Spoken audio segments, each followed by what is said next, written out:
Hey guys, welcome back to Real Estate War Stories. I'm your host Felicia, aka your favorite home agent. Don't forget to like and subscribe.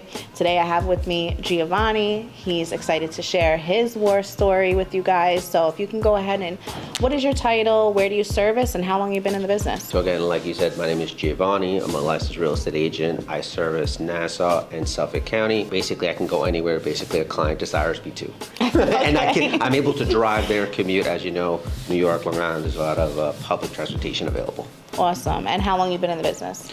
I would say almost going on 4 years come the summer. Okay, great. So let's just jump right into it. You have a war story that you want to share with us today? I have a lot of stories I would love to share with everyone, but if not, we'd be here all night.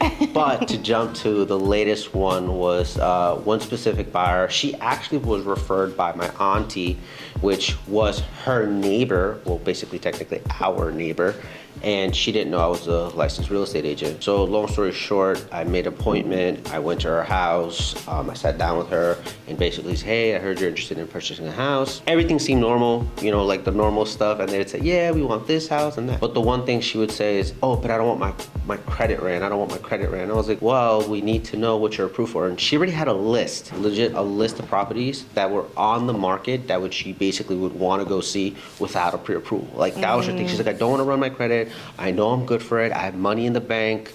And I'm like, okay, cool. One thing I basically just said, let me see your bank statement, da-da-da. None of that. So basically, I was kind of still new. I feel like every day you learn something new. And now it's just like, you know what, I don't have a client actively, so I'm gonna go with it. And you know, I started showing 2-3 properties to this young lady and her husband. And basically, her husband would critique every single house we walked in. Every single house, and there's something wrong with the floor, there's something wrong with the light. There was nothing ever perfect for him. Mind you, again, there's no pre-approval. We're just going to these homes, you know, lock boxes and all. So that was really frustrating. I really didn't know much, but at the end of the day, I still worked on it, and I was contact with them.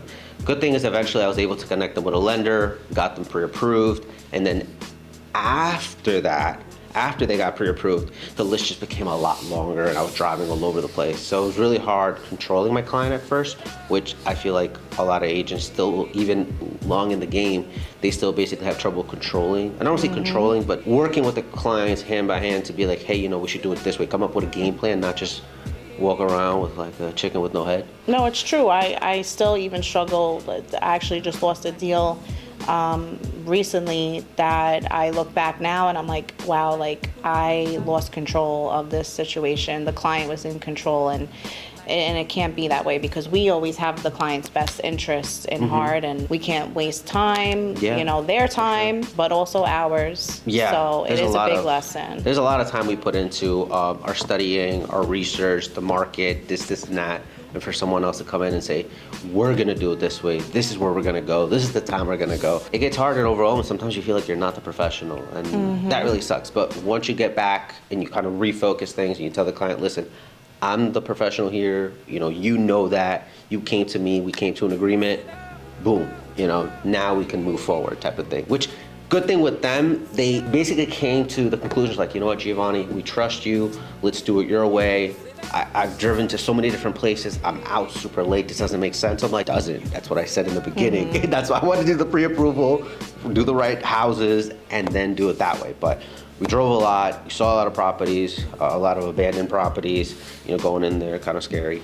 But aside from that, late at night, early morning, it was just hectic. And honestly, I would say one of those would be like I guess you can say my war story, where it comes to just, you got to learn to communicate with your client firsthand when you first meet them and let them know, I guess you could say, who's boss to a certain extent, and be like, listen, we're going to work as a team. We're going to work together to get to that point, which is either getting you a house or selling your home, whichever or is that you're doing. Or if you're doing both, that'd be like awesome. Yeah, so trust is a big thing. So I'm glad that you mentioned that, because that was in the back of my head, is just being communicative in a way with the client where they feel that they can trust you is going to be huge. So for real. Communication and trust is key. So I agree. What piece of advice would you like to share to anyone in the industry that you wish you would have known maybe when you first started, or in general? Ooh, all right, I've been waiting for this part actually of the podcast, and like I was telling you in the beginning, is that being a new agent, seeing what you see online is not the real thing. That's one. Don't believe anything you see online. Like, you're gonna meet these people, they are not the nicest people, these gurus that people, claim they are. But at the same time, when you're a new agent, you definitely want to interview more than 4 to 5 brokerages. You might say, wow, that's a lot of interviews, and you might have to do multiple interviews within that interview. But I highly recommend it, because you want to note down very good questions like, your pay, your training, your maybe video production, anything that they might have to help you grow in the business.